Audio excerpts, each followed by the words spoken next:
अच्छा, अब जो हमारा अगला एरिया है वो हमारी कोडिंग से रिलेटेड ही है और उसे कहा जाता है सैम्पलिंग।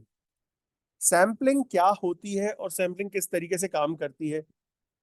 सैम्पलिंग हम सबको पता है कि सैंपल कलेक्ट कर लेना, लेकिन उसका मकसद क्या होता है, हम क्यों सैंपल कलेक्ट करते हैं और उससे हमें क्या फायदा होता है, या सैंपल किस किस तरह से कलेक्ट किए जा सकते हैं, ये चीज हमें देखनी है। सैंपल हम सबको पता है क्या होता है, आपके डेटा में से कुछ मखसूस चीजें उठा लेना, ये होता है सैंपल। इसका पर्पस क्या होता है? Purpose of collecting a sample is to get information from population, hence a predetermined number of observation will be taken hence a predetermined number of observation will be taken from a large population। अच्छा, अब ये population क्या होती है, इस पे बात कर लेते हैं। Population is the set of individual item और data from which a statistical sample is taken. हम लोगों ने जब फोरकास्टिंग स्टेटिस्टिक्स पढ़ी थी तो हमारे पास जितना भी डेटा था वो पॉपुलेशन था, और उस पॉपुलेशन पे हम काम कर रहे थे, हम उसकी सैंपलिंग कर रहे थे, और सैंपलिंग से फिर हम फोरकास्ट कर रहे थे।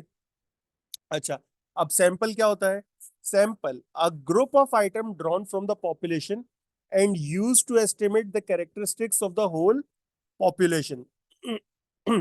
जैसे जब मैं फोरकास्टिंग स्टेटिस्टिक कर रहा था, जब मैंने आप लोगों को फोरकास्टिंग स्टेटिस्टिक्स पढ़ाया, तो फोरकास्टिंग स्टेटिस्टिक्स में हम क्या करते थे कि हमारे पास एक सैंपल गिवन है, उसकी बेस पे हमने अंदाजा लगाया, कि ये पूरे के पूरे पॉपुलेशन को रिप्रेजेंट कर रहा है, और इसकी ये फीचर्स हैं, या इसकी ये कैरेक्टरिस्टिक्स हैं। सैम्पलिंग टेक्निक्स क्या क्या होती हैं, आते हैं, इस पे बात करते हैं। पहले आता है रैंडम, फिर आता है सिस्टमेटिक, फिर आता है स्ट्राटिफाइड, फिर आता है मल्टी स्टेज, और फिर आता है क्लस्टर।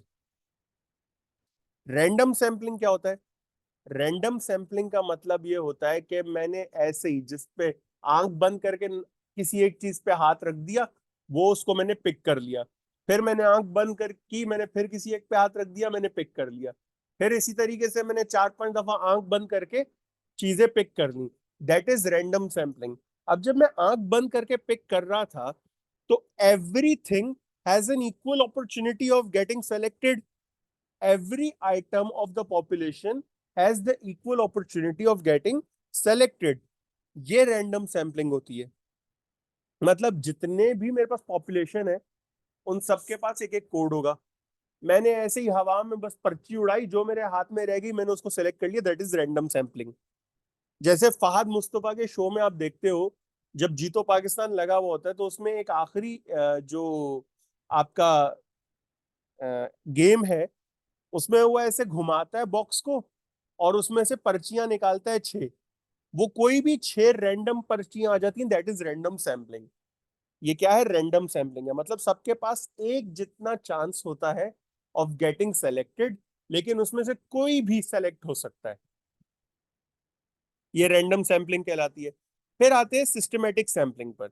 सिस्टमेटिक सैम्पलिंग का क्या मतलब है कि मैं एक पर्टिकुलर पॉपुलेशन के बाद, एक पर्टिकुलर नंबर ऑफ पॉपुलेशन के बाद एक सैंपल सेलेक्ट करूंगा। फॉर एग्जाम्पल मैं कहता हूं ये मेरे पास 1 से लेकर 100 तक है, तो मैं हर 5 के बाद एक सेलेक्ट करूंगा। मतलब अगर मैंने पहला सेलेक्ट किया है, तो उसके 5 के बाद, यानी कि 2, 3, 4, 5, ये छोड़ के या 6 छोड़ के मैं 7th सेलेक्ट करूंगा। फिर उसके बाद 8, 9, 10, 11, 12 छोड़ के मैं 13 सेलेक्ट करूंगा। फिर 14, 15, 16, 17, 18 छोड़ के मैं 19 सेलेक्ट करूंगा। तो ये मेरे पास क्या आ गई? सिस्टमैटिक सैंपलिंग आ गई। एक सिस्टम के थ्रू मैं सैंपल्स कलेक्ट कर रहा हूं, मतलब एक पर्टिकुलर इंटरवल के बाद मैं सैंपल कलेक्ट कर रहा हूं, that is my systematic sampling. अच्छा, आगे आते हैं स्ट्राटिफाइड सैंपलिंग पे। स्ट्राटिफाइड सैंपलिंग का क्या मतलब है कि मैंने पॉपुलेशन को ग्रुप्स में तोड़ दिया। मैंने पॉपुलेशन को क्या किया? ग्रुप्स में तोड़ दिया। यानी कि ये मेरी टोटल पॉपुलेशन है, इस टोटल पॉपुलेशन में से मेरे पास आदमी कितने हैं और औरतें कितनी हैं। मैंने इस टोटल पॉपुलेशन को दो ग्रुप्स में तोड़ दिया। ये ग्रुप्स जो है ना, ये कहलाते हैं स्टार्टर्स। ये क्या कहलाते हैं? स्टार्टर्स। और फिर इन ग्रुप में से कोई भी रैंडम सेलेक्ट कर लूं मैं। इन ग्रुप में से कोई भी रैंडम सेलेक्ट कर लूं जो कि इन ग्रुप को रिप्रेजेंट करे।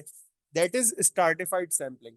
पहले मैंने अपनी टोटल पॉपुलेशन को ग्रुप्स में तोड़ दिया और फिर उन ग्रुप्स में से रैंडम किसी भी बंदे को सेलेक्ट कर लिया, या मोर देन वन बंदों को मैंने सेलेक्ट कर लिया।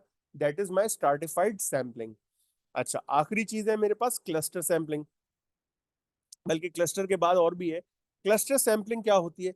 क्लस्टर सैंपलिंग का मतलब ये होता है कि मैंने अपना जो जाल है वो बिछाया, जितने लोग आ गए, जितने नहीं आए नहीं आए। मतलब मतलब क्या है इसका? मैंने पूरी पॉपुलेशन को इकट्ठा किया, मैंने ऐसे समंदर में जाल फेंका, जितने लोग मेरे जाल, जितनी मछलियां मेरे जाल में आ गई वो आ गई। That is cluster sampling. मतलब मैं ऐसे नहीं करता कि मैं कोई पर्टिकुलर जगह पे जाके सेलेक्ट कर रहा हूँ। यूं कह लो कि मैंने एक जगह सेलेक्ट कर ली और उस जगह पे रैंडम बंदे उठा लिए, पूरे के पूरे cluster, mass mass sampling, mass population मैंने सेलेक्ट कर ली। That is cluster. आगे बढ़ते हैं, हमारे पास multi stage sampling. Multi stage sampling is just like cluster sampling, but sample select करने का तरीका जो है ना वो बड़ा अजीब होता है। तो मैंने क्या किया, ये सिटी, एक रैंडम सिटी मैंने सेलेक्ट की, उस रैंडम सिटी से मैंने क्लस्टर उठा लिया, क्लस्टर को मैंने ग्रुप्स में तोड़ दिया। फिर इसमें से मैंने दो हिस्से कर दिए मजीद, 18 प्लस -18, अगेन 18 प्लस -18। और फिर इन चारों में से मैंने फाइनल सैंपल उठा लिया, ये मेरे पास आ गया मल्टी स्टेज सैंपलिंग। जब मैं सिटी से क्लस्टर पे गया, क्लस्टर से मैन और वेमेन पे गया, फिर मैन और वेमेन से मैं 18 प्लस और 18 माइनस पे गया, ये मेरे पास क्या आ गई? मल्टी स्टेज सैंपलिंग आ गई। ये देखा जाए तो बहुत लंबी है सैंपलिंग, लेकिन एक दफा होगी तो आपका जो आंसर होगा वो एक्यूरेट होगा। जो आप इंफॉर्मेशन चाह रहे होगे वो एक्यूरेट होगी, क्योंकि आपने बहुत ज्यादा बाइफिकेट कर दिया इस चीज को। आप देखो, चीजों को जितना ज्यादा बाइफिकेट करोगे उतना आपके लिए चीजें जो है इजी हो जाएंगी, एक्यूरेसी की तरफ आ जाएंगी। आई बिलीव ये चीज सबको समझ आ गई होगी। सैम्पलिंग बस इतना सही है। फिर भी अगर आप लोगों का कोई सवाल होता है तो you guys can contact me any time. इंशाल्लाह आप लोगों से नेक्स्ट लेक्चर के साथ फिर मुलाकात होगी। तब तक के लिए अपना ख्याल रखिएगा, दुआ में याद रखिएगा। मेरे लिए भी बहुत सारी दुआएं करिएगा, अपने लिए भी करिएगा, मेरे घर वालों के लिए भी करिएगा। इंशाल्लाह आप लोगों से नेक्स्ट क्लास में मुलाकात होगी। तब तक के लिए अल्लाह हाफिज।